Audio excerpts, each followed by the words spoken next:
ونستغفره ونعوذ به من شرور أنفسنا ومن سيئات أعمالنا من يهده الله فلا مضل له ومن يضلل فلا هادي له أشهد أن لا إله إلا الله وحده لا شريك له وأشهد أن محمدا عبده ورسوله صلوات ربي وسلامه وبركاته عليه وعلى آله وصحبه أجمعين. أما بعد، سبحانك لا علم لنا إلا ما علمتنا إنك أنت العليم الحكيم.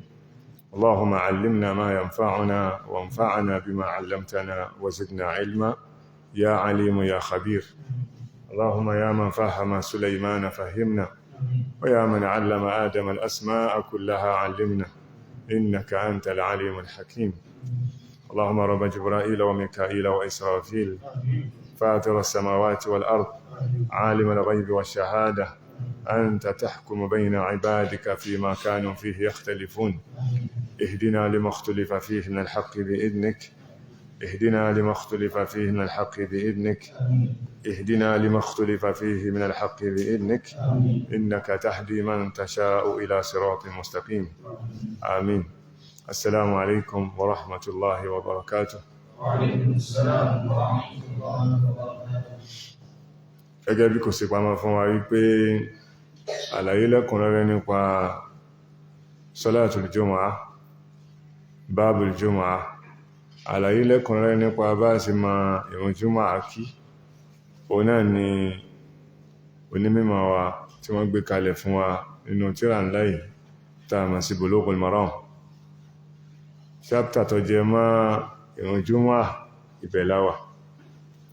lábẹ́ Kitabu Salah, lábẹ́ àlàyé lẹ́kùnrẹ́rẹ́ nípa bá sì kírun fọ́lọ́run ọba wa Azza wa Jalla. Nígbà tó wá jẹ́ sí pé ìrun Jumu'ah ìkan ló jẹ́ nínú àwọn ọba ìrun tí àwa mùsùlùmí ń kí, kódà kìí ṣẹgbẹ́ ìrun ọdún ìtúnu, kìí dẹ̀ tún ṣẹgbẹ́ ìrun ọdún iléyá. Ọ̀pọ̀lọpọ̀ àwọn ìrun tí a máa ń kí, òun náà ni ìrun Jumu'ah ló gbé mì. Báwo ló ti wá yẹ kí mùsùlùmí ó máa kí Jumu'ah rẹ̀? Ṣé bó ṣe bá àwọn bàbá rẹ̀ tí wọ́n ń kí ló yẹ kó máa kí bí? Àbí bí wọ́n ṣe sọ pé Ànábì ṣe kí ló yẹ kó máa kí bí sallallahu alaihi wasallam? Ká lè bá fi ìrun Jumu'ah àwájọ tí òjíṣẹ́ ńlá Ànábì wa Muhammad sallallahu alaihi wasallam, òun náà làwọn onímọ̀ fi kó àwọn hadisi ìjọ sójú kan náà fún wa. Wọ́n tó bá fẹ́ rí Jumu'ah rẹ̀ kí tó fẹ́ mú délé, yá tètè lọ kẹ́kọ̀ọ́ nípa bá ṣe kí o. Má máa wò pé bóyá bí wọ́n ṣe ń kí ní Central Mosque lóyìn, òun náà lọ máa kí lọ tó fi kú láyé. Lọ sílé ẹ̀kọ́, tó bá lọ sílé ẹ̀kọ́, gbọ́ ọ̀rọ̀ ilé ẹ̀kọ́, bó bá gbọ́ ọ̀rọ̀ ilé ẹ̀kọ́, gbọ́ wá sí táwọn onímọ̀ sí nípa ọ̀rọ̀ ìrun Jumu'ah. Nínú àwọn nǹkan tá fi rí ìrun Jumu'ah kí, òun náà ni hadith ńlá tí Imam wa Al-Hafidh Ibn Hajar rahimahullahu ta'ala tí wọ́n tún gbé wá fún wa lénìí. Hadith tó jẹ́ sí wípé wọ́n fẹ́ fi ṣàlàyé díẹ̀ nínú ọlá, tàbí ká má pè lọ́lá, nínú ẹ̀sà, torí pé yàtọ̀ ń bẹ nínú láàrin fadailu kadha àti àwọn khasa'isu kadha. Ẹ̀yin ara tẹ́ ń lọ sílé ẹ̀kọ́ Islam yóò ti máa yé yín báwọn. Tàbá ní fadailu kadha, fadailu yawmil Jumu'ah, ó yàtọ̀ sí ká sọ pé khasa'isu yawmil Jumu'ah. Tàbá ní fadailu yawmil Jumu'ah, ọ̀pọ̀lọpọ̀ wa máa túnmọ̀ sí pé ọlá, àwọn ọlá tí ń bẹ fọ́jọ́ Jumu'ah. Ṣùgbọ́n tàbá sọ pé khasa'isu yawmil Jumu'ah, tàbá ní ká túnmọ̀ rẹ̀ náà, ọ̀pọ̀lọpọ̀ náà máa sọ pé àwọn ọlá tí ń bẹ fún ọdọ̀ yàtọ̀ síra wọn. Khasa'isu òun náà ni àwọn kan tó jẹ́ sí kò nìkan ló ní, ẹnìkan kan ọ̀bá ní ń bẹ. Òun nìkan ló sì kí ni ló ní, ẹnìkan kan ọ̀bá ní ń bẹ. Ọlá ọjọ́ Jumu'ah, ó ń bẹ nínú àwọn tó jẹ́ mọ́ ọlá ọjọ́ Jumu'ah tí ń bẹ lọ́jọ́ míì náà. Ṣùgbọ́n tá a bá ní khasa'is, òun tó jẹ́ sípò nìkan lọ́dá ní nǹkan rẹ̀. Nínú ẹni hadith àwọn àkọ́kọ́ tá a ti kọ́kọ́ kíyàn, fihi khuliqa Adam. Jumu'ah nìkan ló ní ọjọ́ yẹn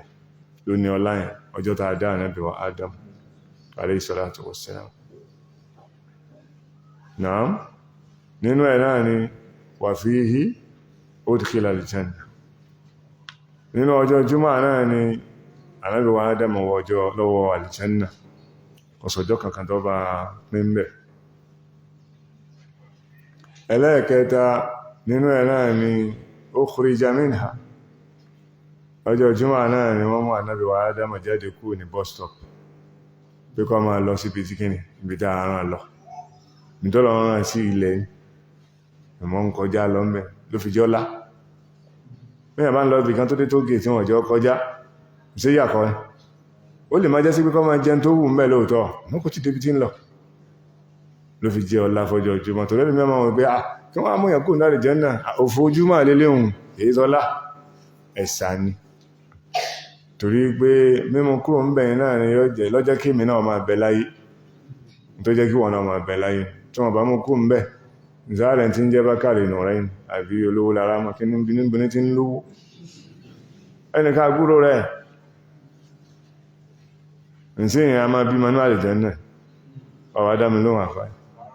Wọ́n ń tàbá wà àlìjẹ́nnà láti máa bí ma lọ, àbí? Látọ̀ láti máa bí ma lọ. A ní ìyàwó oṣù mọ́kàn sọ́mọ́. Kí là ń bí máa sí láyé torí pa afẹ́ nínà sáfẹ́ jẹ́ èèyàn tí tó bá dọjú alẹ́ kọmọ kan lè bá máa ṣe kinní fún, ó sì lè má sí nǹkan kan fún tó bá dọjú alẹ́ náà. Ṣùgbọ́n náà lè jẹ́ náà ní bùkátà sí nǹkan kan, ìdí nìyẹn. A ní bùkátà sí nǹkan kan gbọ́ kọ̀sọ́jọ́ alẹ́, kọ̀sọ́jọ́ ọ̀sán, gbogbo ẹ̀ ó tutù lọ ní. So ìdí nìyẹn tó fi jẹ́ sí pé ó jẹ́ ọlá, ó jẹ́ ẹ̀sà, ìsàlámà pa àwọn nǹkan yà nígbè lọ́lá. Tẹ́ máa pe nǹkan lẹ́sà, ó ní wípé ó nìkan lọ́dá ní nǹkan. Nínú àwọn nǹkan tí wọ́n wá mention fún nínú àwọn hadith tó rí kọjá lọ, tẹ́lómi ọmọ túmọ̀ sí ọlá, bọ́ bá pè lọ́lá, a lè gbà lọ́wọ́ rẹ̀ pọ̀ túmọ̀ ẹ̀ báyẹn náà. Ṣùgbọ́n tó bá fóun dé sí kìbádà wípé ọlá ti gbé ọlá mi. Ọlá ti gíní? Ti gbé ọlá mi. Ẹni wípé kò sí rẹ̀ ń bò míì, Jímọ̀ nìkan ló ní nǹkan yẹn. Nínú hadith tá ké lọ, wọ́n wá tún sọ díẹ̀ nínú ẹ̀sà Jímọ̀ fún ẹ̀sà ìtọ́lọ́ ń fi ṣẹ̀sà fúnjọ́ Jímọ̀ tí ó sì láwọn ọjọ́ mi. Òun náà ni hadith Abi Hurairah radiyallahu ta'ala anhu. Wọ́n rò pé a ti ka ìyẹn ní ẹ̀kọ́ tó rí kọjá tí Imam wa Muslim gbà. Lẹ́ni Abu Hurairah náà tó ń gba hadith ilé náà wà radiyallahu anhu. Hadith yẹn náà wà lọ báyìí wípé òjíṣẹ́ Ọlọ́run sọ wípé ذكر يوم الجمعة ونجزي لهم أن رسول الله صلى الله عليه وسلم ذكر يوم الجمعة فقال فيه ساعة لا يوافقها عبد مسلم وهو قائم يصلي يسأل الله عز وجل شيئا إلا أعطاه إياه وأشار بيده يقللها وفي رواية لمسلم وهي ساعة ọjọ́ wo lọ́wọ́ ń bàbá túnmọ̀ ẹni tí ọmọ iye tí ọmọ túnmọ̀ àìlèsì mọ́pọ̀lọpọ̀ táǹgbọ́ àmọ̀túnmẹ̀ láwàtáwà náà lè nínú agbó mọ̀táwà àbágbó ẹ̀kọ́ táwà wọ́n ní ẹ̀sà ní o kò sínú ọjọ́ mi òórùn rẹ̀ lè wà lọ́jọ́ mi ṣùgbọ́n òórùn lọ ń gbọ́ ò lè rẹ́fọ́ jẹ òórùn ẹ̀fọ́ lọ ń gbọ́ ẹ̀fọ́ gangan ọjọ́ bọ́lọ́wà ọjọ́ Jímọ̀ àlọ́wà o lè máa gbóòrùn ẹ̀fọ́ ní àlàrúbà máa gbóòrùn ẹ̀fọ́ ní sulusul laylil akhir máa gbóòrùn ẹ̀fọ́ ọ̀bọ̀ ṣùmẹ́lẹ́ ẹ̀fọ́ gan nìyẹn o ẹ̀fọ́ tó ń ta sánsán dáadáa tí a bá rí kó jẹ tí ẹ ti dánù èmi kí mọ́ sọ bẹ́ẹ̀ ìbádìí sí lọ́kàn àbí náà kò rí ní pé la yuwafiquha abdun muslimun wa huwa qa'imun yusalli yas'alu Allaha azza wa jalla shay'an illa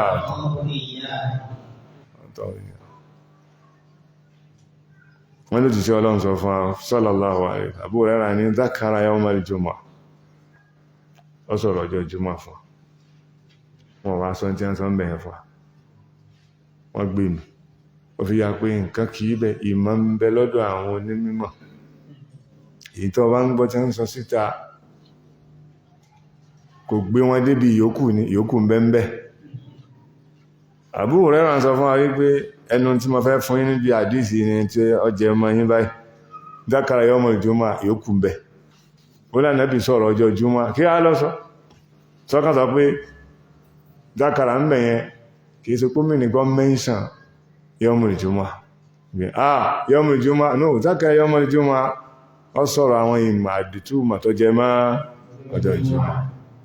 ṣùgbọ́n kò jẹ mọ́ kí n sọ fẹ́ yìí kò jẹ mọ́ yín eré òun láti fi máa ń ròyìn onímọ̀ kì í sí gbogbo ń ta bá mọ̀ láàásọ fẹ́ kẹ́kọ̀ọ́ lẹ́ẹ̀kan náà èyí tó bá ti pọ̀ jù yọ́ dàrú mọ́ fọpọlọ rẹ wí gbogbo ọpọlọ sí àǹbá sọ repeat ẹlẹ́ẹ̀mejì ń gbà mí àbí kọ́ sọ́kọ́ ọmọ parí ẹ̀ kọ́ ọmọ òbáyé wọn bá ọ parí ẹ̀ tí wọ́n ti bá ọ parí ẹ̀ ó ti yọ pé kí ni ó yé wọn onídàkàrà yawmul jumu'ah onítìṣẹ́ ọlọ́run sọ̀rọ̀ ọjọ́ ìjùmọ̀ àwọ̀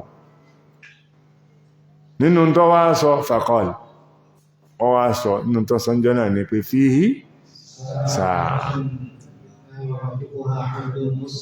ó lákòókò kan bẹ́ẹ̀ sáà wọn a máa lò fún àgbo tàbí sọ́wọ́ nìsí kí ló pẹ̀ sáà lónà wọn a máa lò fún wákàtí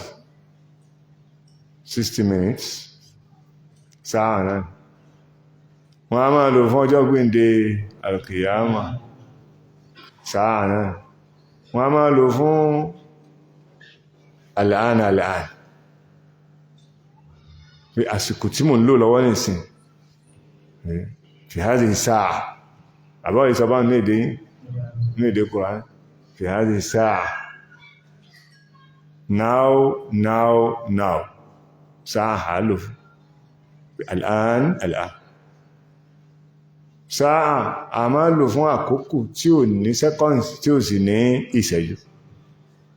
irú ẹ̀ ni wọ́n wá lò ilé ìfún fihi sáà ẹnìkan ò lè sọ pé ìṣẹ́jú kan ẹnìkan ò sì lè sọ pé ó dín ní ìṣẹ́jú kan ẹnìkan ò sì gbà pé ó kéré sí wákàtí kan bó bá ṣe wù Ọlọ́run ni ó ṣe bó bá wù yóò kéré tó kéré pọ̀ jù bá àmà ní pé àkókò yẹn ò tó nǹkan ìmọ̀ tó kéré pọ̀ jù ní àbò kéré pọ̀ ọwọ́ Ọlọ́run ló wà ṣùgbọ́n ẹnìkan ò lè sọ iye àkókò ẹ̀ Ànábì wa alayhi salatu wassalam gẹ́gẹ́ bá sì kẹ́ ń parí náà nígbà táwọn náà júwe ẹ̀ fún wa wọ́n júwe lásán jíjúwe yẹn ó sọ fún wa pé ìṣẹ́jú báyìí kò sọ fún wa pé wákàtí báyìí ní àbí seconds báyìí wọ́n ní bọ́ọ̀sì wá túmọ̀ ní pé ọjọ́ Jímọ̀ fi sáà àkókò kékeré kan bẹ́ẹ̀ ó àkókò kan ló pè bá sáà níbẹ̀ òun kìí ṣe wákàtí ó kọ mọ́ àmọ́ wá 60 minutes káàkiri fi sáà àkókò kan bẹ́ẹ̀ ó la yuwafiquha abdun muslim máa wo ǹdè tí a fi dé la yuwafiquha abdun muslim wọ́n ní ẹnìkan ò ní ṣe kò ń gẹ́ rẹ̀ tó jẹ́ mùsùlùmí abdun muslim ẹrúsìn Ọlọ́run tó jẹ́ mùsùlùmí kan kò ní ṣe kò ń gẹ́ àkókò kékeré yẹn la yuwafiquha wafaqa ó sì dédé rẹ̀ la yuwafiquha jáwíhun nǹkan láni ó fi yá pé ń tàà lé tí máa ń sáà fún wa ní tàbí sápamọ́ fún wa àwọn aláàmà wà káàkiri wà káàkiri ní tàà bá sì wà kiri wà kú wà láàwà tó ṣe gíní Yorùbá ní máa ń pòwe wà ló fi jẹ́ sí pé gbogbo ibi tí wọ́n bá sọ pé ó bá wà ibẹ̀ náà ni wọ́n máa wà káàkiri ìtìpọ́ sọ pé ọ̀rọ̀ kan náà ni mo fẹ́ mú gẹ́gẹ́ bí ó ṣe wà bá wà ìpé àwọn ti ní bàbá yẹn kan náà ni wọ́n sọ la yuwafiquha abdun muslim ẹrúsìn Ọlọ́run tó jẹ́ mùsùlùmí kan ní ṣe déédé rẹ̀ yẹn ni pé àwọn àwọn ló ní ẹ̀sà yìí sí kèfèrí bá wà ní bẹ́ àbí mùsùlùmí nìkan ló ní mùsùlùmí nìkan bẹ́ẹ̀ bá wà nílé ìjọsìn tiẹ̀ tí èsè mùsùlùmí tí bá ń pe Ọlọ́run kíkan lákòókò yẹn kọ̀ lọ́lá kí ló já mọ̀ mùsùlùmí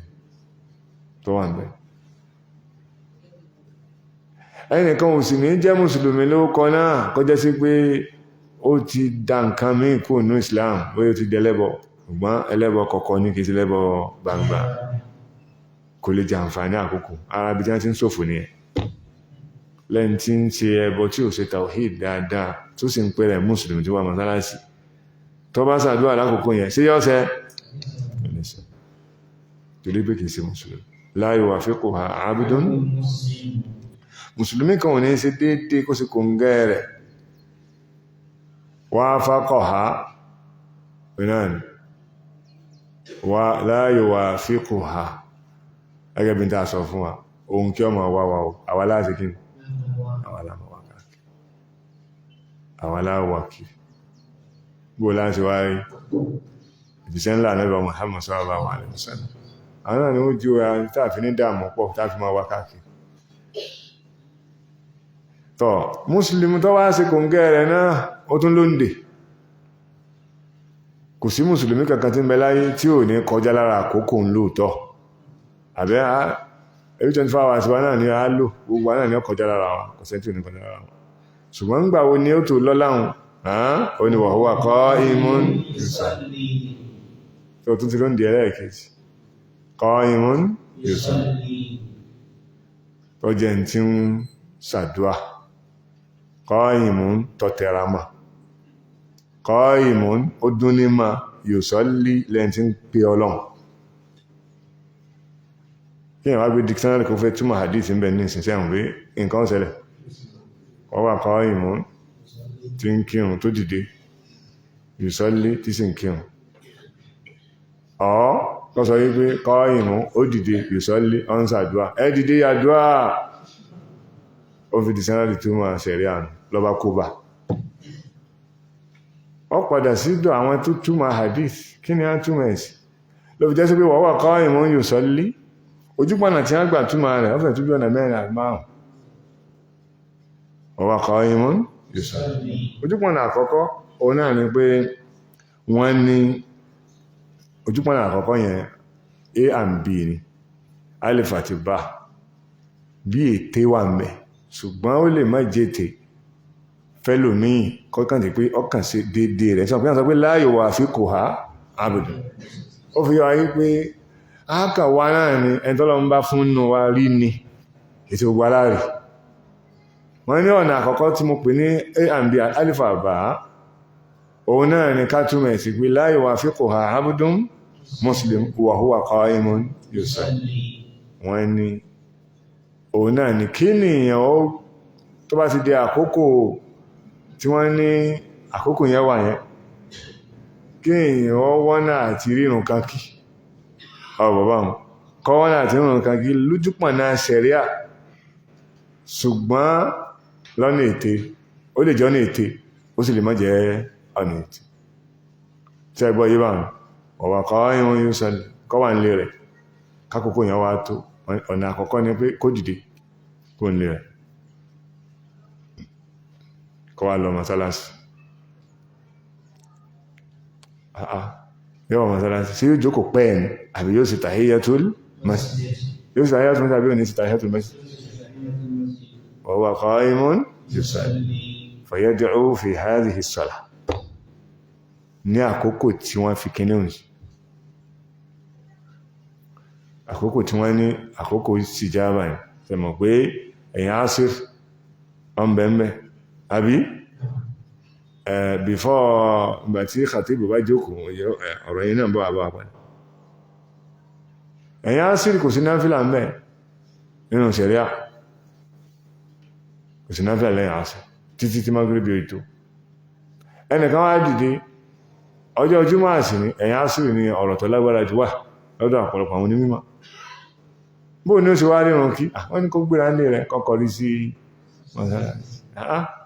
ọ̀sálẹ́tọ̀ àti ṣe tahiyyatul masjid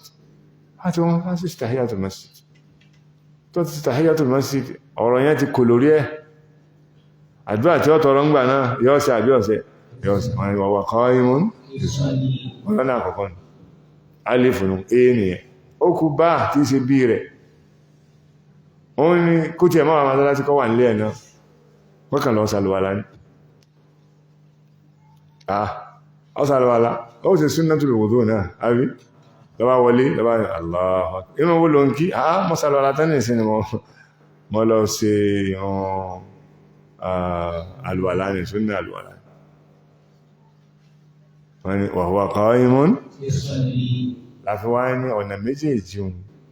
àti alifa àti bá rẹ̀ àti alálùwàlá àti ní tahiyatul masjid yẹn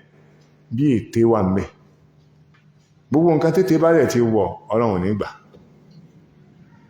èèyàn fẹ́ máa lùgbà ṣẹ̀ríà ní èèyàn Ọlọ́run ti gbófin kalẹ̀ wá fẹ́ máa pẹ́kọrọ bí ẹni tí wà ní Ramadan ní ìsìn àbí ẹni tó wà ní Ramadan ó gbéyàwó lánàá ó gbéyàwó lálẹ́ àná Ramadan sì dé lónìí tí àgbẹ́ tó gbéyàwó lálẹ́ àná ìbọ́tọ̀ ẹ̀sẹ̀ fẹ́yàwó ká máa wojú rẹ̀ báwọn ẹni tó gbéyàwó lálẹ́ àná tí ìyàwó ẹ̀ wọlé lálẹ́ àná kò lè ṣe sùúrù di alẹ́ ọ̀la àbí ó ṣe sùúrù ó gbéyàwó lálẹ́ àná òun àti ìyàwó ẹ̀ ti rí lálẹ́ àná mọ́júmọ́ tó láti àárọ̀ títí di alẹ́ ẹjọ́ Ramadan síbọ̀ síbẹ̀ ẹ̀ máa wòrán yín lójú kọ́ wíwòrán yín lójú yẹn lọ́bá wá rò pé yes then travel now lọ́bá dásàn bá lọ́bá kí mọ́tò mọ́lẹ̀ pé a ń lọ sí Badagry ó kú ti máa pé òun ó dé Badagry ní aago 10 tọ́nà dé Badagry láago 10 òun ti dún nírìn àjò báwọn máa ìdí àbọ́ bíbá ìjà àwọn náà àwẹ̀ kí lọ ń gbà ẹbá ti travel wọ́n nílò ẹni báwọn wọ́n ní kọ̀ lọ́nà ṣẹ̀ríà ó fètè ó fẹ́ dètè fọ́lọ́run ẹ̀sìn àyẹ́lẹ́hùn gbogbo orú nǹkan báyẹn àwọn onímọ̀ máa ń wó dànù pé àgbà wọlé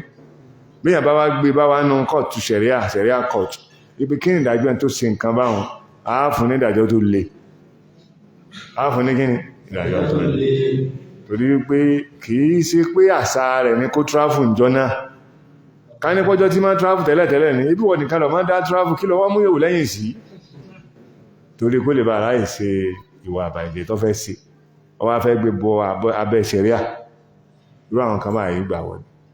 ìdí nìyẹn tí wọ́n fi ní irú ìlànà yẹn àgbà wọlé ẹjẹ́ wá padà sí ìtọ́jẹ́ sí pé ó ṣèèṣì bọ̀ sí ẹni tó bá yẹ pọ́ bá ṣèèṣì bọ̀ sí ni eléhùn dáa púpọ̀ ọkàn wá ní wọ́n bá pè pé alẹ́ àásìrì ìjọjúmọ́ kí ní kan wà tá a fẹ́ kí a jókòó ká sọ̀rọ̀ rẹ̀ ní masalasi mú ìdí ẹ̀wà bá ń tẹ́lẹ̀tẹ́lẹ̀ àwọn masalasi láti ṣe ọ̀rọ̀ yẹn ọ̀rọ̀ ẹ̀sìn náà lọ́bá sáré wà lálé ọ̀sán ìjókòó masalasi lọ́bá ṣe tahiyyatul masjid lọ́bá tẹ́wọ́ sọ́lọ̀ opportunity lélẹ̀ àwọn opportunity yẹn ó lò ń tiẹ̀ ilé wọn lọ dáadáa púpọ̀ mọ̀rọ̀pọ̀ yíwa báwọn ọkọ̀ jẹ́ sí pé tẹ́lẹ̀ kejì bí yẹn tàlùwàlá ti náfílẹ̀ yẹn àlùwàlá ọ wà ní àṣà rẹ̀ pé tàlùwàlá rẹ̀ bá ti ń já ń gbogbo ògbà yí máa ń lọ tún sí ní àṣà rẹ̀ kìí sí torí ọjọ́ júmà nìkan ọ wá sí déédé ti ọjọ́ júmà ilé lẹ́yìn àlàsárì ní àlùwàlá ìbájá lọ́wọ́ lọ sàlùwàlá mi ilé ẹ̀ náà ló sí wà ọgbà mọ́jẹ̀ kálùwàlá yẹn lọ lásán jẹ́ kí n fi ṣe náfílà tí Ànábì recommend sallallahu alaihi wasallam fún Bilal lónà àbákì ẹ̀sẹ̀ mọ̀ pé léwọn ò dètè lọ́bá kí náfílà lọ́wọ́ onímọ̀ ìjúmọ̀ lọ́bá bẹ̀ lọ́hun bẹ̀ eléhun só dètè ni kò dètè eléhun rí nǹkan mú ti ẹ̀ ọ̀nà àkọ́kọ́ nìyẹn sáàgbọ́ yé báwọn in tó dẹ̀ gbé wọn lọ́wọ́ bẹ̀yẹn ni pé wọ́n fẹ́ túmọ̀ gbólóhùn yẹn bó ṣe wà wa huwa qa'imun yusalli wọ́n fẹ́ túmọ̀ bó ṣe wà àkọ́kọ́ nù tó jẹ́ pé méjì ló kún sí ẹlẹ́ẹ̀kejì òun náà ni wa huwa qa'imun yusalli wọ́n ní túmọ̀ ẹni pé wa huwa qa'imun kò dìde o kò dìde qa'imun ay ó múra sí yusalli qa'imun ó múra sí yusalli lẹ́n tó ti wọnú wọn ṣùgbọ́n kò tí kírun àgbọ̀ yíba wọn gbogbo ìgbà tá a bá ti ń retí ìrun gẹ́gẹ́ bí hadith látọ́wá ògbà kí bàtà bá ti ń retí ìrun ń bó láwà orí ìrun láwà wọ́n ní túnmẹ̀ wa qa'imun ó ti múra kalẹ̀ yusalli lẹ́n tó ń múra dé ìrun tó yíwa wọ́n ni báwo láti wá practice eléyìí inú ilé wa náà ni ọkàn sàlọ̀wàlá náà ni ò ní ìdíkọ̀ òyìnbó fílà tahiyyatul sunnatul wudu àbíkínágbé àti sunnatul wudu ò ní ìdíkọ̀ sí ọ́sàlọ̀wàlá ọwà láníyàn pé mọ́ retí ìrun magribi ọwá jókòó mọ́ retí magribi àbítí magribi kò dé ọba ń bẹ lọ́hùn yusalli ń bẹ̀ yẹn ọ̀hún sàdúrà ní ṣùgbọ́n kìí sí yusalli àdúrà lóòtùmọ̀ yusalli òun sàdúrà lóòtọ́ ṣùgbọ́n kìí sí yusalli yẹn mí ní àdúrà ń bẹ̀ yẹn ó mì ní pé òun retí gíní ìrun tí ń bọ̀ ó di mélòó báwọn ó di méjì alákọ̀ọ́kọ́ pín sí méjì eléyìí náà ẹyọkan ẹlẹ́ẹ̀kẹta òun gangan ni ojú ọ̀nà jùlọ ìwọ́n wà qa'imun yusalli ó múra sí gan yusalli lẹ́ntí ń sàdúà qa'imun ó múra gan yusalli lẹ́ntí ń ṣe gíní ń sàdúà ìwọ́n tó bá mọ̀ èdè bílédè sí ń pè èdè rẹ̀ má fi dictionary túmọ̀ rẹ̀ tẹ́bàá al-qa'imu ala a'mali ma'had ahli sunnati wal jama'a ẹ̀yìn sọ́sọ́ pé tó dìde lórí ètò ma'had ahli sunnati tó dìde lórí ọgbà al-qa'imu alámòjútónù al-qa'imu ala a'mali ma'had ahli sunnati wal jama'a al-muhtam bihi ẹni tó kàkún tó pàtàkì tó kò léyà qa'imun yusalli ọkọ̀ àdúwà léyà ó kó nǹkan yẹn pẹ̀mítẹ̀mí ní fi ń ṣe yusalli lẹ́ntí ń sàdúwà khudh min amwalihim sadaqa tutahhiruhum wa tuzakkihim biha wa salli alayhim inna salataka kí è tí wọ́n wa salli alayhim sàdúwà fún tí wa salli alayhim sallahu akbar alhamdulillah sí kò rùkú fún ẹni wa salli alayhim sàdúwà fún wọn inna salataka àdúrà tí wà náà bá ṣe fún wọn sakanun lahum àtúrà ní ọmọ ẹ̀jẹ̀ fún wọn wọ́n ni a tún máa ń bí ẹ̀ pé òun ló fi jẹ́ sí pé òun gan lọ dáájì ọwọ́ qa'imun yusalli lẹ́ni tó múra tó tẹ̀mítẹ̀mí sí yusalli ti ń bẹ lọ́n qa'imun ti mẹ́mẹ́ yẹn fi yá yí pé ó serious sí àdúrà àjọ náà kò tó rí sí ìjábà ìdìbò kàn sí ṣúẹ́ṣúẹ́ bí àdúrà àwọn bídá Rabbana atina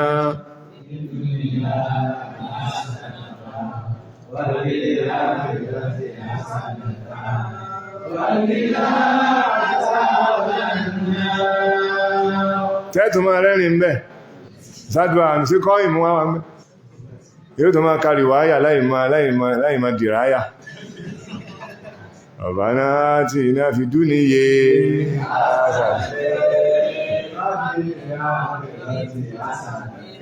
almuhim bó ṣe lọ ni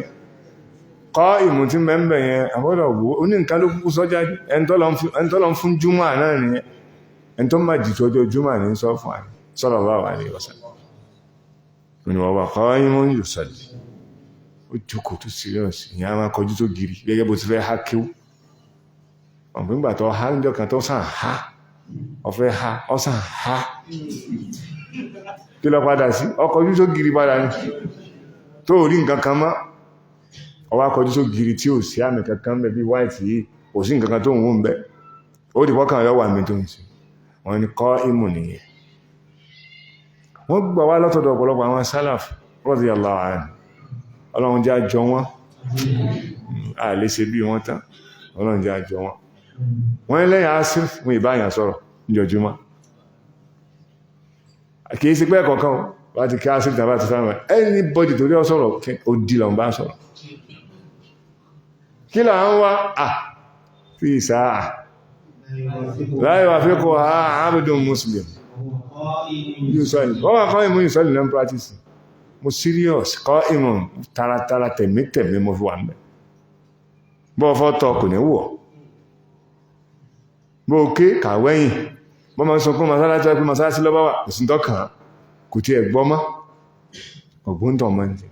ó ti fèsì ẹni tí ń bá sọ̀rọ̀ azawajá wọ́n náà lọ́wọ́ mi ní ìsìnkú nǹkan tó lélélé tọ́wà lọ́ba wọ́n kí júmọ̀ fún fi júmọ̀ ọjọ́ júmọ̀ yẹn fi kì í tó bá fi kì í ó rọ́nà lọ ẹnìkan wà lọ́dọ̀ mi ní white mosque lóṣogbo ọ̀wà mọ́nìsì ó ti rí ní tí ń wá ní ọjọ́ wá mọ́ ń gbà ní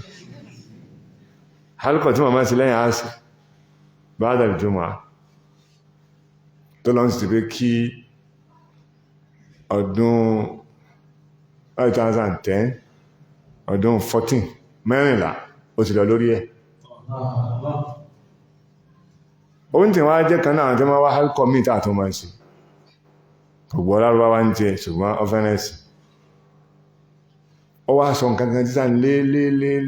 ó lóun ti lé fún bí ọdún méje ọ̀sà ń bọ̀ ni ó ní tí a sọ pé àwọn ìyá kan ní ń ṣeun kìíní kan ní ń ṣeun níyàwó ní ń ṣe ọ mo bá ka àwọn àkókò tí ìsìjábà wà mẹ́fà àṣírí mi mọ́ ránṣẹ́ mo wá sọ fún pé ìtọ́ gbọ́dọ̀ fi ṣeré jù ní gbogbo àkókò yìí ó ní sáàtù yawmil jumu'ah mo bá túmọ̀ ẹ̀ fún àfi mo sáàsì yọba wá òun àti ìyàwó àtàwọn ọmọ ẹ̀ yọba páàkì síwájú mọ́sálásí kí a ní wá yóò jókòó láti àásìrì tí mágìrì yóò fi tó mágìrì bá tó ní ètò lálẹ́ ọ̀tọ̀wọ́n àti ìyàwó àtọ̀ kì í sí mèsì ọsọ di ibi muskila wà fún ẹni pé a bá túmọ̀ tí wá ní ìsìn ayé ni kí ló fi nǹkan yẹn wá kí ni ayé ni ọjẹ́ ọ̀pọ̀lọpọ̀ wa àyífàdúrà wálì kìyàmọ́ afá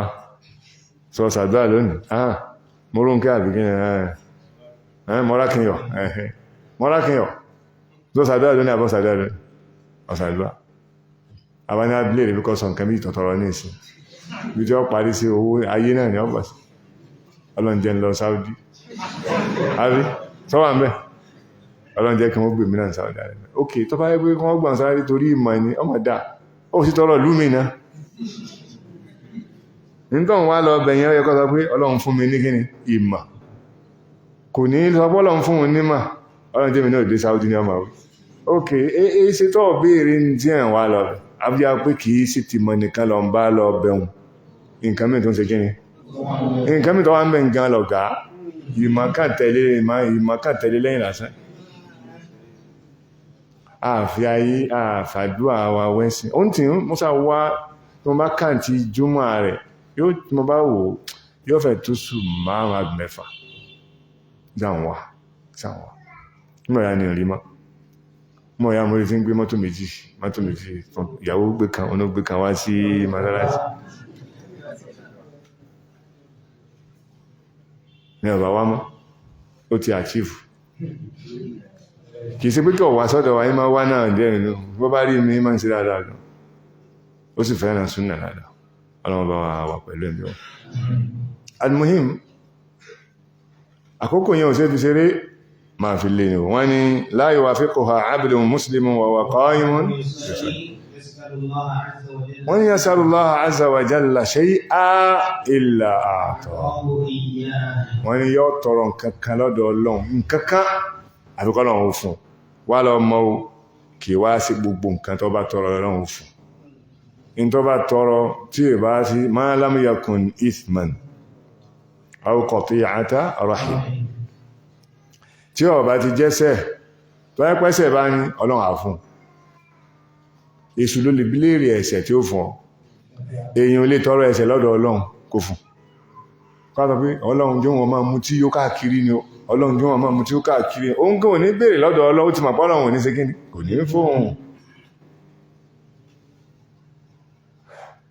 ẹni tí ń tọ́tí kì í lọ sọ pé wá ké Kùránì fóhun lé ọtí nǹkan wọn lè bà mọ́ta mo ní ọlọ ọ̀dọ̀ àwọn ní sẹ́hìrù ní ọlọ ó dẹ́rẹ́ tí ń yàlè tí ń sasẹ́wó kọ́ máa sọ pé Ọlọ́run jẹ́ wọn ọ̀tá tí ó wà máa sàdúrà máa láti pé Ọlọ́run jẹ́ wọn ọ̀tá dáadáa irọ́ ni ọkàn lè máa sọ pé Ọlọ́run jẹ́ wọn òṣìṣẹ́ tìmọ́kọ́ Ọlọ́run jẹ́ wọn ọ̀tá kò ní tọrọ ó ti mọ̀ pé Ọlọ́run ò ní gbà ẹnìkan ò lè tọrọ ẹ̀ṣẹ̀ lọ́dọ̀ Ọlọ́run kọ́ Ọlọ́run ó gbà fún torí pé kì í gbà ní tiẹ̀ azza wa jalla náà fi ní àárín yẹn ó sì gbọ́dọ̀ ṣe ẹ̀tìdá àdúrà ìkọjá yìí tọ́ bá ṣe náà kọ̀wọ́ bẹ̀ ẹ̀dọ́ ma bèèrè pé wúrà àdúrà wọlà àdúrà ìkọjá yìí èèyàn ọ̀sẹ̀ ọ́ àbí èèyàn ọ̀sẹ̀ ọ́ nìsìn ọwá ní Ọlọ́run bá mi parẹ́ iná kó máa jó kó máa jó kó máa jó kó máa jó kó máa jó ọwá rìpíìtì ẹ̀bí ẹ̀mẹ́wàá ìlọ́run finá jó ọlọ́run ò lè gbà lẹ́nu rẹ̀. Bàbá wa Sheikh Baqi Muhammad rahimahullah wọ́n gbajúmọ̀ pẹ̀lú gbólóhùn kan ìwé iṣẹ́ yẹn ní kíni àdúrà rẹ̀. Bàbá wa kan tó wá jù wọ́n lọ tó jẹ́ àfáà mi àwọn náà wọ́n sọ tí wọ́n báyìí tí wọ́n gẹ́gẹ́ bí ìgbàgbọ́ àwọn àfáà tànà rahimahullah ta'ala wọ́n náà ni bàbá wa Muhalli Ahmad Muhalli Arureki rahimahullah ta'ala àwọn máa ń sọ wípé èèyàn ni máa hùwà tàbá tí àdá kọ́lọ̀wọ́ wá máa kọ iná àtẹ́iná fún èèyàn sì ní máa hùwà iná àtẹ́iná kọ́lọ̀wọ́ máa kọ tàbá tí àdá rahmatullahi bí wọ́n sì nígbàgbọ́ sí tàbá tí àdá láwọn fi gbé wáhùn àwọn mẹ́rin bá ti ń ka tàbá tí àdá ní ìsìn àwọn jẹ́mú túká lẹ́yìn rẹ̀ níbi tí ọba ságbọ̀ yìí mo kéènù bí ìgbà kan kó tó di pé ìmọ̀ tó ti gbalẹ̀ dáadáa sí lọ́dọ̀ wa mẹ́ lóṣù mo kí mọ́gírí mo kí tàbá tí àdá mo tún di iṣẹ́ mo tún kí tàbá tí àdá mo fi sí ara àyà tí mo kí sọ́nà tí mo ẹnìkan wá bí lè pé iṣẹ́ òsì sáǹjà lọ́wọ́ ni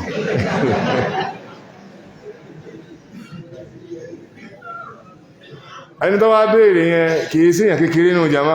òpó ni òun lọ́láyà àti béèrè ni wọ́n ti discuss lẹ́yìn dáadáa wípé ẹgbẹ́ àwọn dókítà wọ́n ń rán àrà sí ẹni ìkọ́lá ìlọ́wọ́ èmi kàn kí tàbá tí àdá tèmi lásán tó ń bá wá ya àbílà àbí ìjẹun lọ́mọ ọlọ́yà àbílà àbí ti fi ń tàbá tí àdá tọ́ nítorí ìdí eléyìí ìmọ̀ nípa díṣe àdúrà lọ́jọ́ jùmọ́ kí sí pé ká máa ṣe pé fẹ́ntí ọ̀dẹ́sẹ̀ mọ́sí àlàwà mẹ́mẹ́ yẹn sáà lè mú yẹn náà wọ́bẹ̀ ń tọ́ bá tọ́ wa tó fojú wa gbólẹ̀ àbọ́yàn wa jẹ sáà lè mú ìpè rẹ̀ lọ síjọ́ jùmọ́ ká lọ dìlé lórí kọ́ máa rú lọ kọ́rùn ọ̀wọ̀ sáà lè ṣe bẹ́ẹ̀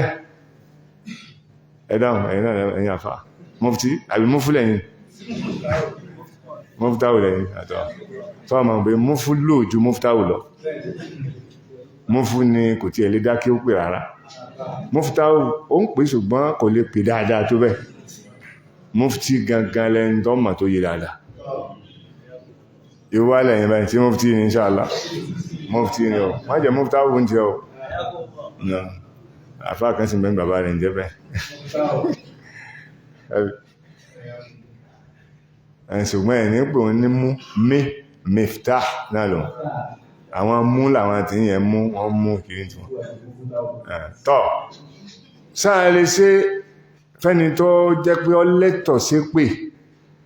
sáà lè mẹ́pẹ̀ ẹ̀ lọ ká dájọ́ pé jímà fẹ́ dé ọmọ pé nǹkan kan lọ sáà lè ṣe bẹ́ẹ̀ bí ọya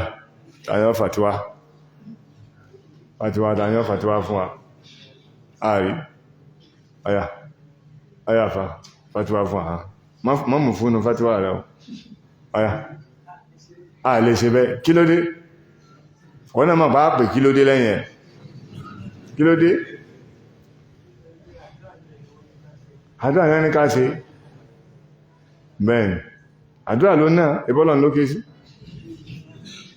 àfá aláàlẹ́ sí àfá lẹ́kọ̀ọ́ àlẹ́ sí náà ni tó bá jẹ́ sí pé àlẹ́ sí náà kìí kí nìdí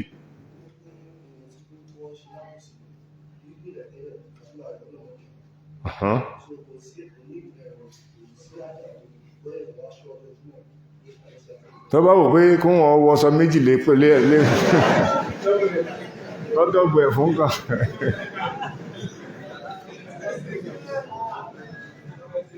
wọ́n náà ti dáhùn tó mú tó fi lẹ́tọ̀ láti ṣe lọ́jọ́ lásán ìkéde tó fi lẹ́tọ̀ láti ṣe ní ọjọ́ tí ìsọjọ́ lásán ó lẹ́tọ̀ àti ṣe ṣùgbọ́n tá kàn sọ ni wípé èwo ló dáa jù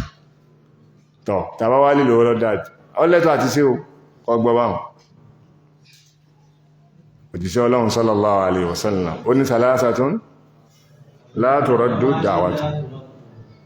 ọláwọn nǹkan mẹ́ta kan wà àyàn mẹ́ta kan wà tẹ́gbọ́n wọn ni dádọ́ àwọn padà nínú rìwáyà mi du'aul mazlum àdúrà tẹ́ntà èèyàn jẹ́ bá ṣe kódà kò jẹ́ sí pé kèkíhùn ọ̀bọ̀ ìwọ́ tó sì yanyan jẹ́ yẹn lè mọ́mù gan-an sífù mọ́mù gan-an ohun ìsì kíni máa mú tí ni ó bá ní ọlọ́run o lè mọ́mù yìí ọyàn mi jẹ́ ọlọ́run bá yanjú ẹ̀ yọ yanjú rẹ o kò ní owó láwà ní ẹ̀rin ọ̀rẹ́ àbíhùn tó ń kí ìyẹn jẹ́ tọ́ ìyẹn jẹ́ ló ń fi bọ́lọ̀ sọ̀rọ̀ torí pé amman yujibul mutarra idha da'a ibi ìsìjábà tí ẹwà mọ́ ma yanyan jẹ́ o wallahi mọ́ yanyan jẹ́ o má fojú kéré ẹ̀ndọ́ yanyan jẹ́ láyé ìgbé bẹni ọlọ́run àwá ọmọ bá ṣe lóru dáṣe náfìlà kọ̀rán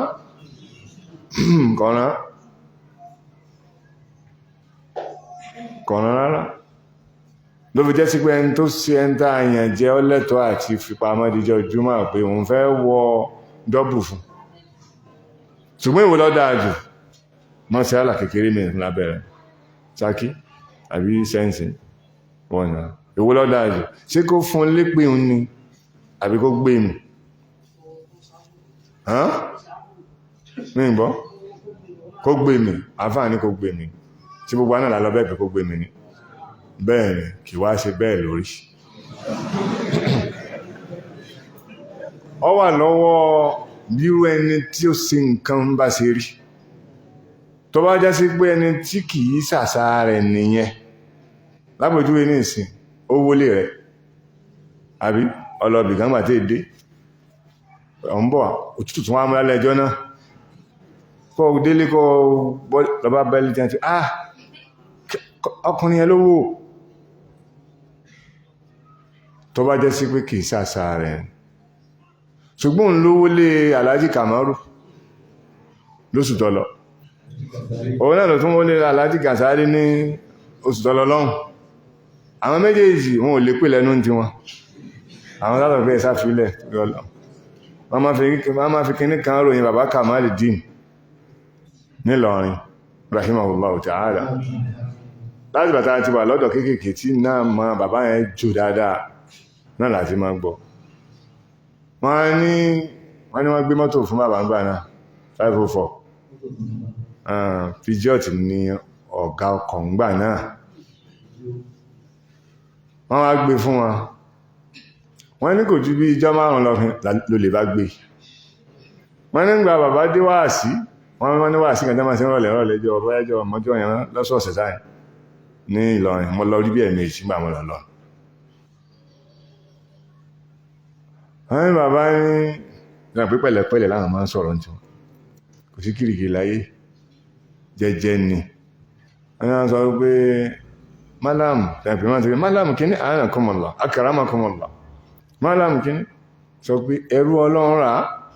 àwọn bàbá wa wọ́n ní ẹrú Ọlọ́run rà á ẹrú Ọlọ́run gbé ẹrú Ọlọ́run gbé sórí bá ṣùgbọ́n àní máa sọ bá ní gbogbo gbà pé ẹrú Ọlọ́run rà á yọ́ máa gbé lọ táìláìtì ìkú láyé ẹjọ́ gbé kan kó yí lọ́wọ́ bí sí ń lọ báyìí kó ní ásídẹ́ǹtì kẹsẹ̀ rẹ̀ méjèèjì ọ̀kan tí ó gbé mi mà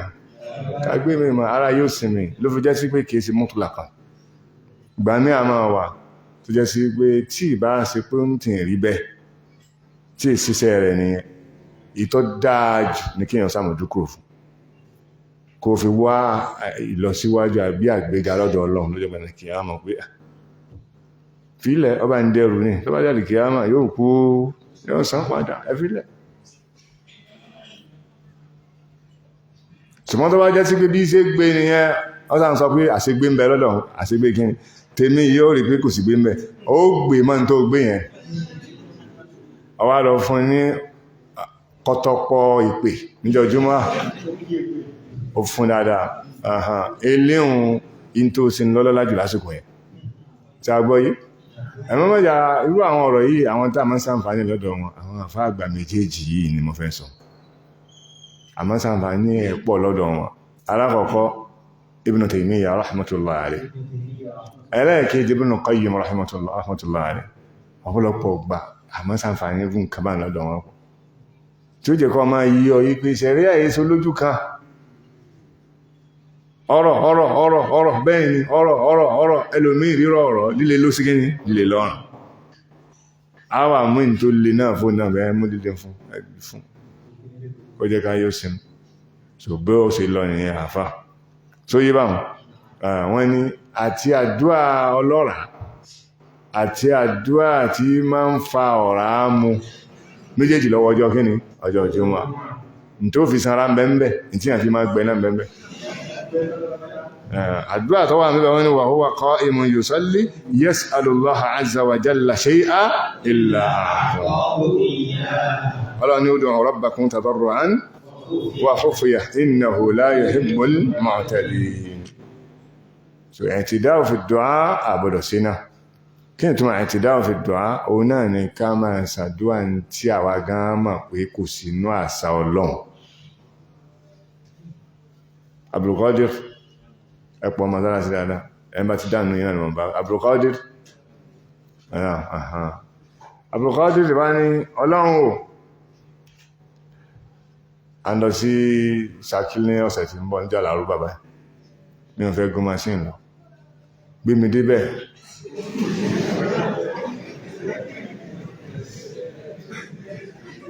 Ọlọ́run lè gbé ọ débẹ̀ ṣùgbọ́n o ti kọjá àlà nínú àdúrà irú àdúrà bá àwọn Ọlọ́run ní gbàǹjọ Jímọ̀ fún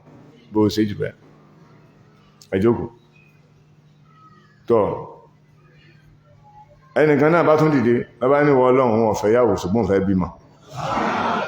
wọ́n Ọlọ́run fún mi lọ́mọ láì níyàwó fún mi lọ́mọ láì níyàwó fún mi lọ́mọ láì níyàwó kí ní ṣe ohun ẹ̀yàn ti dá ó fi dùn ó ti kọjá àlà kì í sàṣà Ọlọ́run nìyẹn Ọlọ́run ṣe fún ọ bí wọn náà bímọ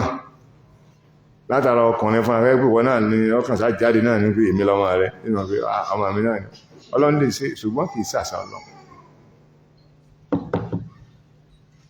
kéèyàn jẹ́ àgbẹ̀ kó ní nǹkan ọ̀gbìn tó fẹ́ gbìn lóko kó wá kìbọlẹ̀ kó wá ní wọ Ọlọ́run mo ti gbìn báyìí oṣù 3 ní tó máa ń so mo fẹ́ kó so kó tó dàrọ̀ là kí ní ṣe ohun ẹ̀ ti so àwọn nǹkan yẹn wọ́n àbọ̀dọ̀ sí gbogbo orú àwọn àdúrà bá ń wòlé lọ náà wọ́n wá ní wọ́n ń tọ́ àkókò yẹn lọ fún wa ilẹ̀ àtọ́ òlọ́ ilẹ̀ yẹ́sọ̀lá àti ilẹ̀ àtọ́ hù ìyà Ọlọ́run yóò fún ní nǹkan náà wá àṣàárọ̀ wọ́n ló jíṣẹ́ Ọlọ́run sallallahu alaihi wasallam ó wá fi ọwọ́ rẹ̀ júwe bó ṣe bí táìmù yẹn ṣe kéré mọ̀ ẹ́ ti pa túmọ̀ sáà fún alẹ́ kan kì í ṣe wákàtí àkókò kan péréte tí ó láàlà tí ó ní bó ṣe mọ́ náà wá ashara biyadihi wọ́n ló jíṣẹ́ Ọlọ́run wá fi ọwọ́ rẹ̀ júwe ọwọ́ tó wá fi júwe yẹn yuqalliluha kì í ṣe pọ́ wọ́n ní ṣe yuqallilu sáà ha yẹn dọ̀míru yẹn kí ní lọ bá sáà wọ́n ni qallala ó ṣe níwọ̀n qallala ó ṣe ní kí ni níwọ̀n yuqalliluha ọwọ́ rẹ̀ ló fi júwe pípẹ́ ẹ̀ bẹ́ẹ̀ so tó máa rẹ̀ ẹ bá rówó tó fún mi tó bá ti ráì ní ẹfẹ́ rówó tó fún bó sì mọ̀ rẹ̀ ẹ ti mọ̀ rẹ̀ ẹnìkan jẹ́ nílé oúnjẹ wọ́n á gé ẹran síbẹ̀ wọ́n á bèèrè bóòlù ẹran sí rẹ̀ tó bá ti ṣe ọwọ́ báyìí ó ti yọ pé kínú òkèrè wà fíhì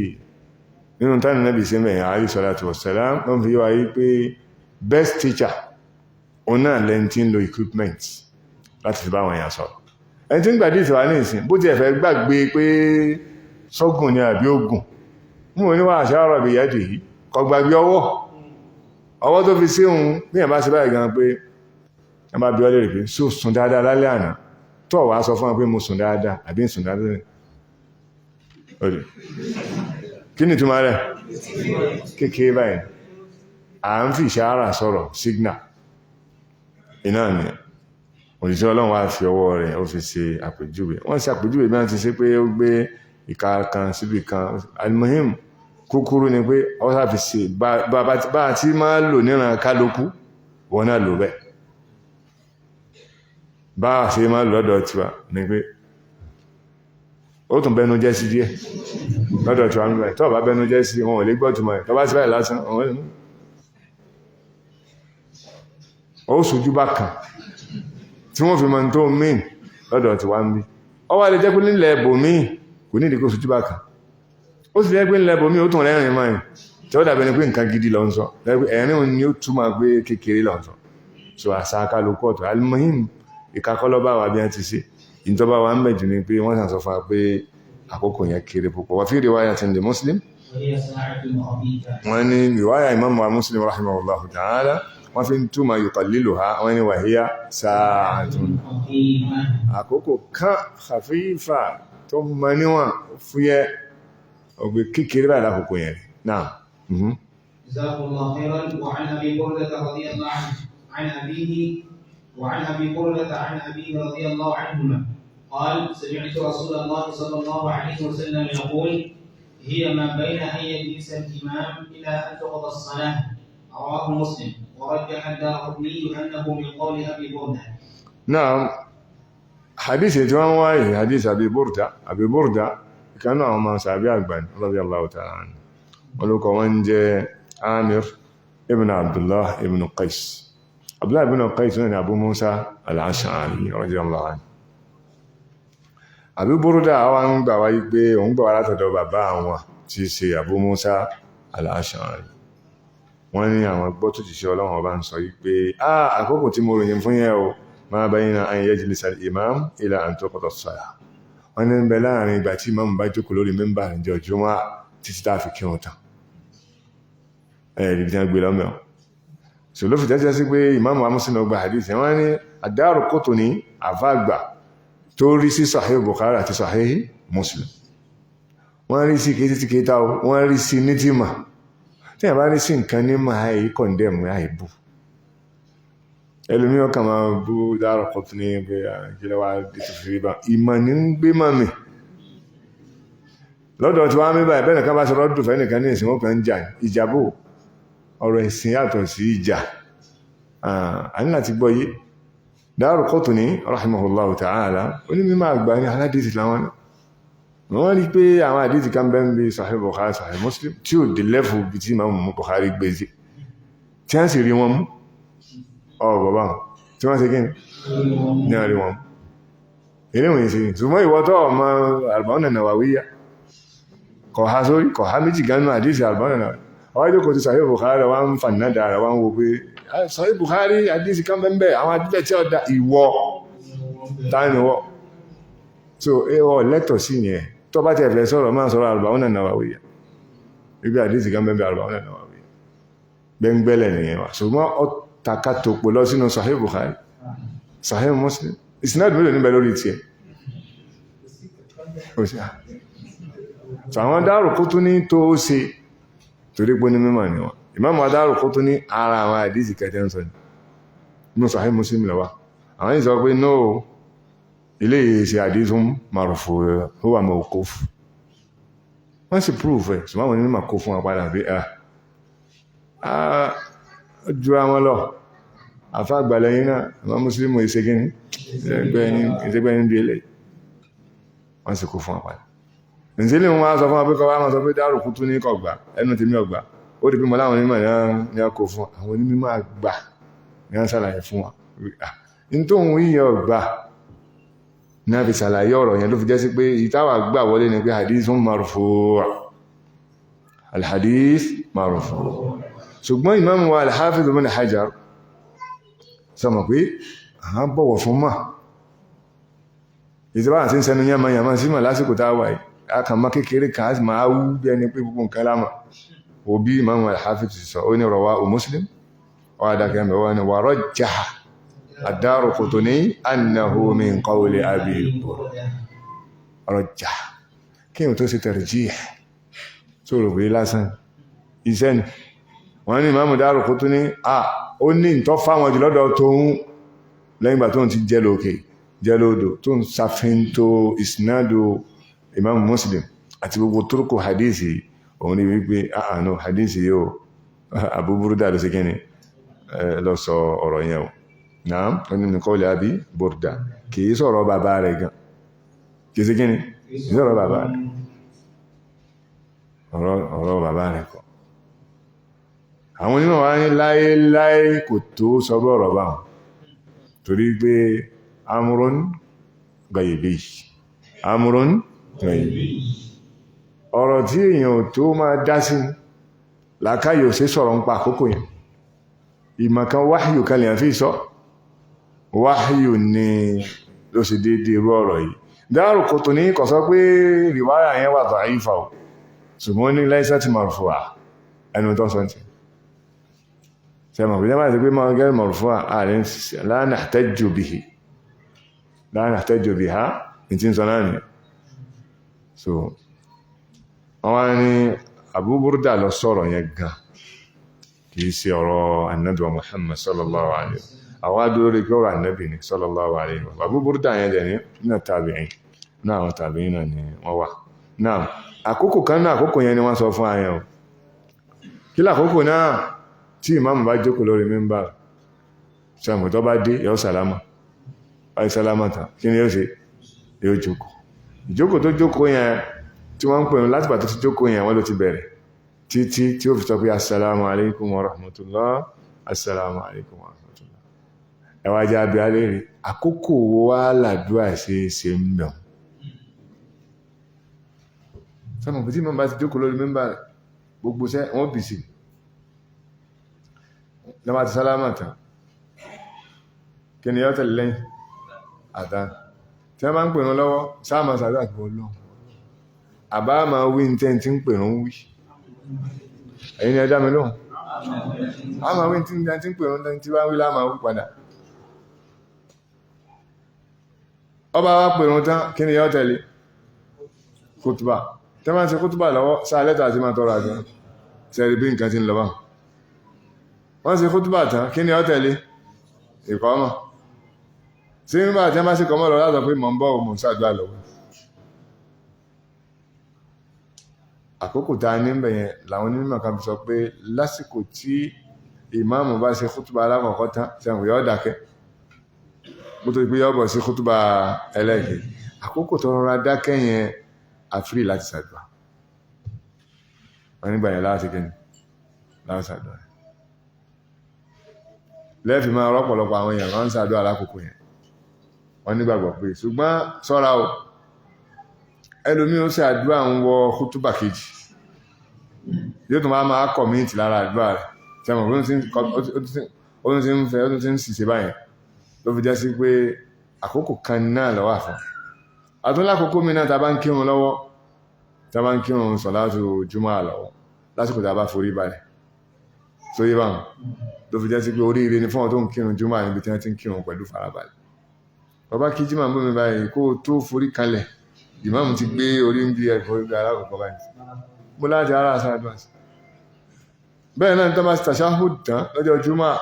àkókò àdúrà ní tó bá ti fa àkókò lẹ̀ fún kátọrọ àdúrà mi àdúrà tí ó sì gbà kìí ṣe wọ́ntí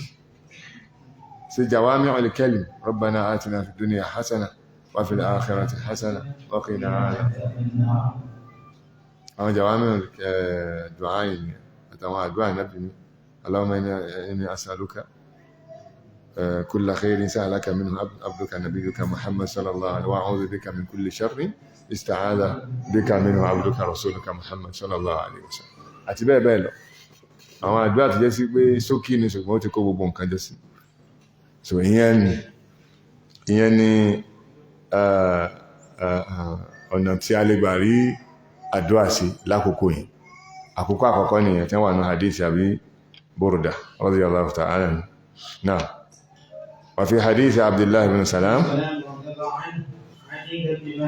نعم وعن جابر عند أبي داود والنسائي wọ́n ní ó tún wà nínú hadith Abdullah ibn Salam ẹni tí ó gba Islam ó jẹ́ ẹlẹ́sìn Júù ni wọ́n tẹ́lẹ̀tẹ́lẹ̀ wọ́n gba Islam lọ́dọ̀ Ànábì Muhammad sallallahu alaihi wasallam ẹlẹ́sìn Júù tó nímọ̀ nípa ẹ̀sìn rẹ̀ min al-ahbar so mo gba Islam bá tó rí Ànábì Muhammad sallallahu alaihi wasallam wọ́n ní àdísì yẹn náà ó tún wà lọ́dọ̀ tí wọ́n náà wọ́n wà lọ́dọ̀ Ibn Majah tọ̀ríkù mí ni wọ́n mú ayẹ ẹgbọ́ sàbí àkọ́kọ́ tó gba tìyẹn wá ta ló ń tàn Abu Musa al-Ash'ari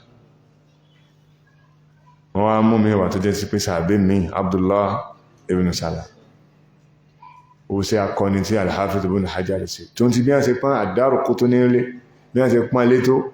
tí wọ́n ni wa rajjaha ad-Daraqutni annahu min qawli Abi Burda wọ́n kàn tún fi tẹ̀lé lẹ́yìn ni wa fi hadith Abdullah ibn Salam wọ́n fi ń sọ fún wa pé Imam al-Hafiz ibn Hajar wọ́n fi ń sọ fún wa yí pé marfu' rẹ̀ ṣùgbọ́n wọ́n respect ad-Daraqutni ní a fi gbé màá rẹ̀ jáde ẹni tó sọ̀rọ̀ ẹni tó dá sí ní a fi gbọ́rọ̀ rẹ̀ wá kó lè bá yé wa pé ara wọn tí wọ́n sọ pé ní òkan lọ náà. Jazakumullahu khairan. Wa 'an Jabir 'inda Abi Dawud wa an-Nasa'i annaha ma bayna salati al-'asr wa ghurub ash-shams وقد اختلف فيها على أكثر من 40 قولا أمليتها في شرح البخاري. نعم الحافظ بن حجر رحمه الله wọ́n wá tún mú àkókò kejì wá nínú àwọn àkókò tí ó fẹ́ tóbi jùlọ nínú àwọn àkókò tí wọ́n mention fún salatul jumu'ah sa'atul ijaba wọ́n ní hadith Jabir inda Abi Dawud wa an-Nasa'i ó wà ní sunan Abi Dawud àti sunan Nasa'i wọ́n ní àkókò tá a ní lá yuwafiquha 'abdun muslim tá a ń sọ lẹ́ẹ̀kan yẹn o wọ́n ní ma bayna salatil 'asr wa ghurubi shams wọ́n ní ń bọ̀ lọ́wọ́ láàrin gbàtàbá kílà asìrìtà lọ́jọ́ jùmọ́ títí tí gẹ́ni tí wọ́n fi wọ́ ẹni pé tí mọ́ gbẹ̀rẹ̀ ó fi tó ẹ̀rí báwọn àkókò mélòó náà sọ fún abáwọn àkókò méjì àkókò àkọ́kọ́ oná lè ta àti sọ yẹn ẹlẹ́ẹ̀kejì oná lò dínú hadith Jabir radiyallahu ta'ala wọ́n wá kọ́mẹ́ǹtì lẹ́yìn ẹ̀ hadith ni yẹn bá nìsín àti hadith méjì bá tí méjèèjì sí lẹ́sẹ̀ ńlẹ̀ tàlákọ̀ọ́kọ́ ẹnu kùn lọ́dọ̀ àfá àgbà kan àbí ṣùgbọ́n tó hàn ní pé ẹnu òkun lọ́dọ̀ àwọn akọni àfá mi bó ṣe rí náà ni nígbàtà wá débi ẹlẹ́ẹ̀kejì ẹnu òkun hadith ilé wọn ti ma bayna salatul asr ní ẹnu òkun yẹn ti tó ń ti bẹ́ẹ̀ oríṣiríṣi ọ̀rọ̀ ló wá wáyé lórí ẹ̀ al-Hafiz ibn Hajar wọ́n sọ 43 ọ̀rọ̀ gbogbo wákàtí tí ń bẹ láàrin ìrun Jímọ̀ àti Maghrib tó bá ti wọlé báyìí Jímọ̀ àti lọ gbogbo wákàtí yẹn kò ju wákàtí bí méjìlá náà lọ kò tó bá ń gan ká pé 12 1 2 3 4 5 6 7 ká pé 7 hours 7 hours lẹ́yìn kápẹ́ láti fájírì ń gbà ẹ̀ láti bá dàbí fájírì 6 àbí 6 to 6 12 hours tàbí to 7 13 hours wákàtí mẹ́tàlá iná ní táìmù tá a ní àwọn onímọ̀ wá sọ 43 ọ̀rọ̀ lórí àkókò tí tìjábà yẹn wà sẹ́mọ̀ pé ó ti kọjá wákàtí gan tí ń bẹ́ẹ̀ nímọ̀ ọ̀rọ̀ bá ti wá pín yẹlẹyẹlẹ báhùn ẹni tí ó mọ ibi tí òdodo wà ọgbọ́dọ̀ jẹ́ akọni àfá àwọn Yorùbá ò ní oríta mẹ́ta tí dààmú àlejò oríta 43 onílé gan yọ́ dààmú ẹ̀ gbogbo àfá kò lè yanjú ẹ̀ àfá máa kà pé 43 ẹlòmí ò yanjú ẹ̀ débi méjìlá yóò sùn méjìlá ìgbìyàn méjìlá ìgbìyàn ọwà òkè ẹlòmí tó ń dé yóò tó yanjú ẹ̀ sí bí mẹ́fà yóò bí mẹ́fà ẹ̀ gan ni àmì tó ń dé wọ́n tó yanjú ẹ̀ wọ́n á yanjú ẹ̀ nínú àwọn tó yanjú ẹ̀ tẹ́rí tí al-Hafiz ibn Hajar kójọ yìí 43 qawl opinions tí àfáwà al-Hafiz ibn Hajar kójọ yìí wọn ọmọ àfá kankan tó kójọ tó kó rú ẹ̀jọ tó bá wọn ṣáájú ẹ̀ bàbá dọ́dọ̀ Imam Nawawi tí a ṣe Sharh Muslim tí al-Hafiz ibn Hajar tó bá mú ọ̀rọ̀ nínú ọ̀rọ̀ mímọ̀ hadith tí àwọn tó sáwájú Ibn Battal kíní kankan Madini tí wọ́n ti sáájú tí wọ́n ti sọ̀rọ̀ nípa rẹ̀ tó ń bá hé báyìí Allahu Akbar agbára ń bẹ lọ́dọ̀ àwọn tó lọ ń fún bí wọ́n sí ń tiraka tó ń wú ọ̀pẹ ẹ̀yin mẹ́ta tí ń wọ́pẹ̀ kan láàrin ọjọ́ mẹ́ta ẹnìkan ó débẹ̀ láàrin ọgbọ̀n ṣẹ́jú ó ti wú tán ó rò pé ń pidán ni kò pidán Ọlọ́run lọ́rọ̀ fún Al-Hafiz Hajar ọwá kó ọ̀rọ̀ 43 jẹ gbogbo ọ̀rọ̀ táwọn onímọ̀ sọ káàkiri ọkọ̀ ìjọ orí náà tó wá ṣe stimba tó ti wáyọ̀ 43 ẹlùmíọ́wà kólẹ̀ bá ń lásán ọwá dá oríta 43 lẹ́ti dàmú àlejò òun á tún á yanjú ẹ̀ rahimahullahu ta'ala ní tí a fi jọ àwọn ọ̀pọ̀lọpọ̀ àwọn afáàlọ́ ẹlùmíọ́ kan sọ̀rọ̀ kalẹ̀ lọ ní pé àwọn ẹmọ ó mú ọ̀sọ̀rọ̀ náà lóríṣiríṣi ọ̀nà ṣùgbọ́n kò mú òkun jáde Hafiz ibn Hajar mú kò mú òkun jáde wọ́n wá ní nígbà tí wọ́n ní wàkọ̀dì tó lè fàfí ha ala akthara min 40 qawla ó ní wọ́n ti ya pẹnu lórí èjù 40 lọ 43 gbogbo ẹ̀jẹ́ amlaytuha fi Sharh al-Bukhari tó bá lọ́wọ́ Fathul Bari mo ti kọ́ síbẹ̀ ọba ń bẹ̀ mo ti kọ́ bẹ̀ wọ́n wulẹ̀ ká ń bí eléyìí kò ní ìdí níbà eléyìí ìmọ̀ kéékèèké lélẹ́yìí tó bá fẹ́ mọ ìmọ̀ ńlá lọ sí Fathul Bari wọ́n mọ̀ pé Fathul gan ẹ̀rọ kọ rẹ̀ jẹ́ wọ́n ní Fathul Bari Sharh Sahih al-Bukhari lásán kọ́ ní a ń pè ní Fathul ìyá máa pè nǹkan Fathul tó nìkan náà máa pè Fathul nìkan náà máa pè Fathul ní èyí ṣe pé agbára mi kàtá mọ́kàn gbìyànjú ní ṣùgbọ́n gbà mọ́ kọ́ta mọ́ rí pé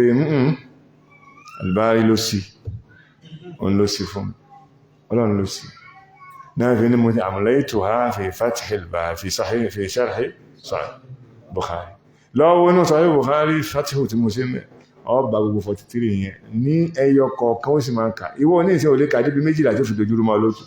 ìntàrú mẹ́rin tá a sọ ní ìsìn yàbá ní ká sọ ní ìsìn ọwà kọ́ ìmú nǹkankan ó ti dojúrú méjì méjì tọ́lì bẹ̀rẹ̀ lè mùsùlùmí bó wá ní ìyá aláta ìyẹlélùbọ́ àwọn bàbá bíríkìlẹ̀ tí ó fi yẹ wọ́n wá ní gbogbo ẹni mọ́ sọ wọn Al-Hafiz Ibn Hajar wá ní méjì náà lọ́fàwọn jù nú gbogbo ọ̀rọ̀ 43 yẹn méjì tá a sọ yìí náà ló sí kíni lọ́fàwọn gbogbo yòókù ọwá fànádà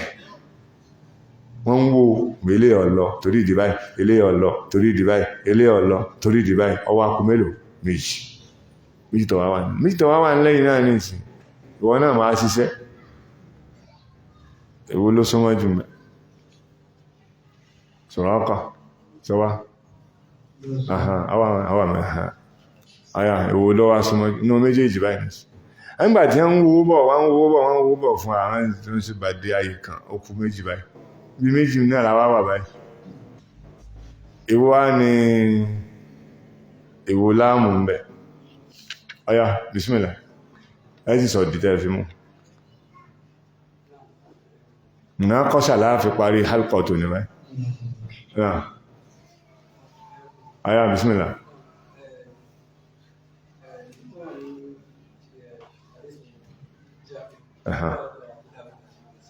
náà ni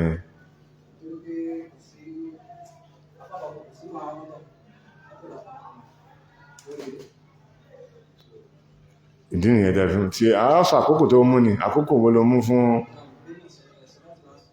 láàrin asiri àti Maghrib wọ́n nítorí pé àwọn àfáà kankan àárọ́dọ̀ hadith tí ó gbé wá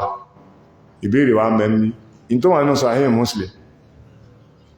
àti tó wà ní Sunan Abi Dawud àti Nasa'i ayyuhuma yuqaddam inda at-tarjih Muslim ìwúlẹ̀ wá mẹ́ ẹ̀jẹ̀ try ta náà bá bá lọ ó ti bá débi gan jẹ báhùn ọ̀yá ẹjọ́kù ọ̀yá continue Sheikhul Aitam ọ̀yá náà lẹ́mú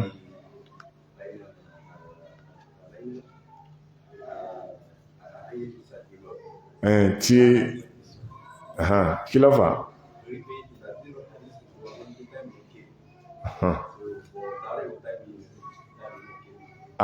tí mọ́ mú jókòó tí wọ́n pèrún tí wọ́n ṣe kútúbà mọ́ ìjókòó ààrẹ tí parí ìmáàmù dìde ọ̀sálámà wọ́n pèrún wọ́n ṣe kútúbà wọ́n tún ṣe kútúbà tó wọ́n lè gba wákàtí kan gan tọ́wọ́mọ ẹlòmíì tí ń ṣe kútúbà gbọ̀nàgbọ̀nà wọ́n tún kírun bí ìṣẹ́jú mẹ́ẹ̀ẹ́dógún àbí tọ́bá ka gbogbo ẹ̀kọ́ ń lo bí wákàtí kan àtàbà wákàtí méjì sí wákàtí ilé náà sí máa ṣe rí láti àásìrì títí di Maghrib tàbí ìlú tẹ́ mọ́ àlàfẹ́ wò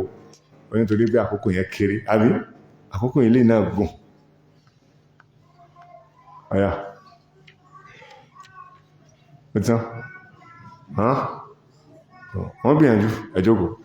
àtàní ó kọ̀ntínú ọ̀rọ̀ ti pé méjì báyìí nìsín wọ́n sì jókòó tira wọn ẹnìkan mú ìrọ̀lẹ́ ẹnìkan mú ọ̀sán ẹnìkan mú àṣálẹ́ ẹnìkan mú ọ̀sán ọ̀yà wọ́n ti jù ọ̀yà kò sẹ́ni tí ò lè dá sí a sọ pé mọ̀nà kọ́sẹ̀ láti parí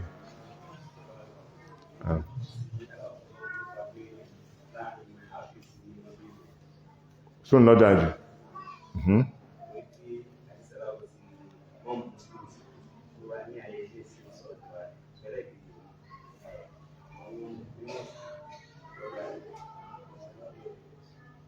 òkè tí ásírì yẹn lẹ mú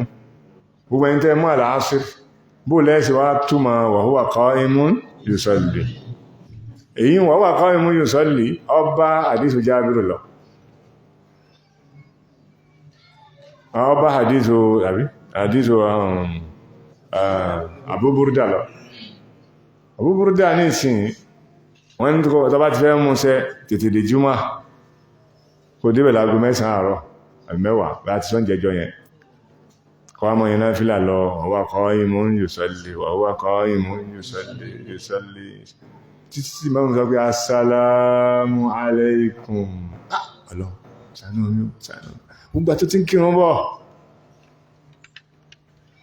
ẹ jókòó ìdí nìyẹn tó fi jẹ́ sí pé al-Hafiz Ibn Hajar èyí tí mi jù sí ọ pé kẹ́ mú kan àwọn náà ti dìgbò ìwò wá láwà múnú méjèèjì nígbàtá dínkù láti 43 tó fi gbó tukú méjì ó yẹ káàrí kan tó ṣe dáadáa ń bẹ̀ náà nígbàtí ọ̀wọ̀ ni a fi kó àdísì méjèèjì wá wọ́n wá jùlẹ̀ fún wa pé wọ́n náà mọ̀ yanjú ara rẹ̀ sí ní táwọn ò lè yanjú ni wọ́n wá yanjú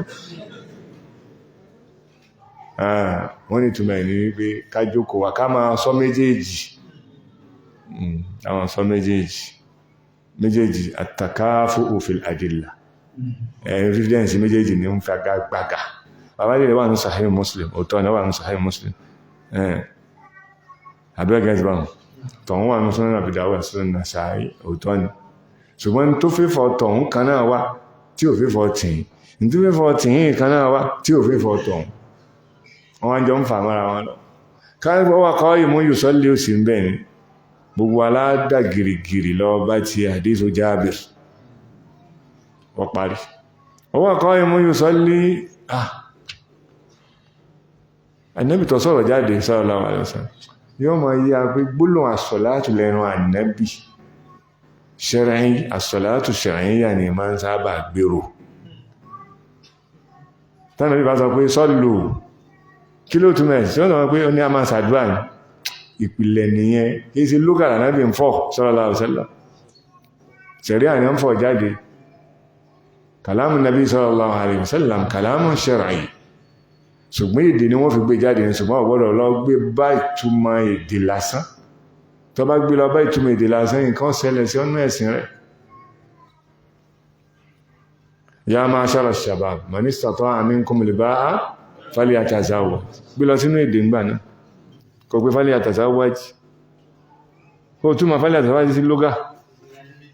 ẹ̀yẹ́ méjì ṣàbí wọ́n náà bá ti mẹ́nìkan lọ́wọ́ báyìí falyatazawwaj náà wọ́n ìdínú gbogbo ọ̀rọ̀ Ànábì àríṣọ́rasọ ìpìlẹ̀ rẹ̀